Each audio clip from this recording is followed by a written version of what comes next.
iyahang aromatic din. Sunod ang kamatis mga auntie din sa gisahon na iyang natin.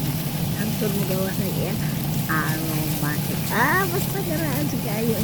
Okay, pagkasunod mga auntie, hala, okay lang yun niya umanat mga auntie, okay lang yun. O, atong isunod ang sa isunod mga auntie.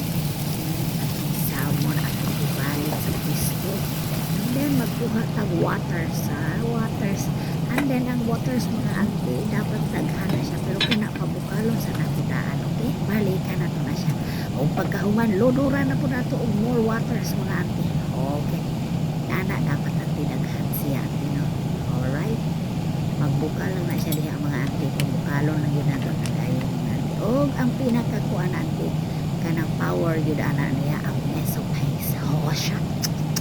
Meso pace mga auntie, butang na diha mga auntie. Mga 1 spoon lang, o ganahan kadaghan. Ubay-ubay ang mga auntie. Kaya the more the merrier, the lami ang lasa. Huy!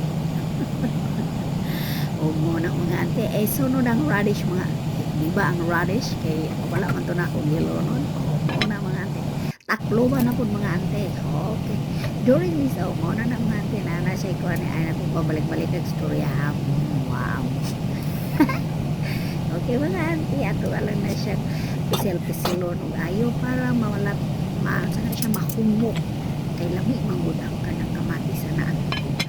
Mas mash ba? Smash. Tara! Thank you!